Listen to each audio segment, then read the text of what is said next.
லேவியராகமம் 1ஆம் அதிகாரம். கர்த்தர் ஆசரிப்பு கூடாரத்தில் இருந்து மோசேயை கூப்பிட்டு அவனை நோக்கி, நீ இஸ்ரவேல் புத்திரரிடத்தில் சொல்ல வேண்டியது என்னவென்றால், உங்களில் ஒருவன் கர்த்தருக்கு பலி செலுத்த வந்தால், மாட்டு மந்தையிலாவது ஆட்டு மந்தையிலாவது ஒரு மிருகத்தை தெரிந்தெடுத்து பலி செலுத்த வேண்டும். அவன் செலுத்துவது மாட்டு மந்தையில் இருந்து எடுக்கப்பட்ட சர்வாங்க தகன பலியானால் அவன் பழுதற்ற ஒரு காளையை செலுத்துவானாக.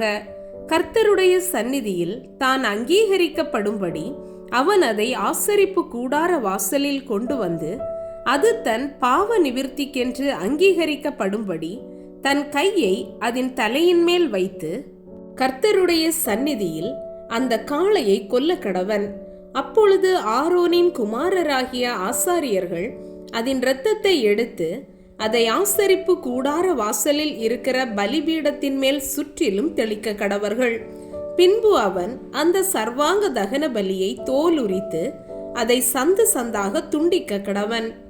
அப்பொழுது ஆசாரியனாகிய ஆரோனின் குமாரர் பலிபீடத்தின் மேல் அக்கினியை போட்டு அக்கினியின் மேல் கட்டைகளை அடுக்கி, அவன் குமாரராகிய ஆசாரியர்கள் துண்டங்களையும் தலையையும் கொழுப்பையும் பலிபீடத்தில் உள்ள அக்கினியில் இருக்கிற கட்டைகளின் மேல் அடுக்கி வைக்க கடவர்கள்.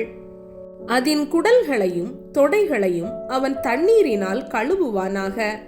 அவைகளையெல்லாம் ஆசாரியன் பலிபீடத்தின் மேல் சர்வாங்க தகன பலியாக தகனிக்க கடவன்.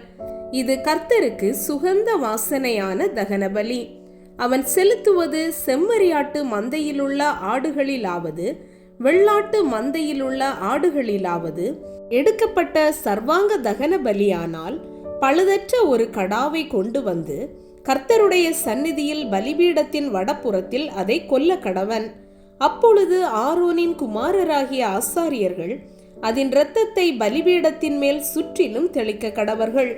பின்பு அவன் அதை சந்து சந்தாக துண்டித்து அதன் தலையையும் கொழுப்பையும் கூட வைப்பானாக. அவைகளை ஆசாரியன் பலிபீடத்தில் உள்ள அக்கினியில் இருக்கிற கட்டைகளின் மேல் அடுக்கி வைக்க கடவன். குடல்களையும் தொடைகளையும் அவன் தண்ணீரினால் கழுவுவானாக. அவைகளை எல்லாம் ஆசாரியன் கொண்டு வந்து பலிபீடத்தின் மேல் தகனிக்க கடவன். இது சர்வாங்க தகன பலி. இது கர்த்தருக்கு சுகந்த வாசனையான தகன பலி.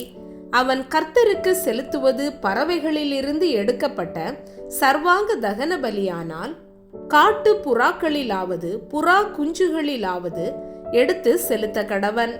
அதை ஆசாரியன் பலிபீட தண்டையில் கொண்டு வந்து அதன் தலையை கிள்ளி பலிபீடத்தில் தகனித்து அதன் இரத்தத்தை பலிபீடத்தின் பக்கத்தில் சிந்தவிட்டு அதன் இறைப்பையை அதன் மலத்தோடும் கூட எடுத்து அதை பலிபீட தண்டையில் கீழ்ப்புறமாக சாம்பல் இருக்கிற இடத்திலே எறிந்துவிட்டு, பின்பு அதன் செட்டைகளுடன் அதை இரண்டாக்காமல் பிளப்பானாக.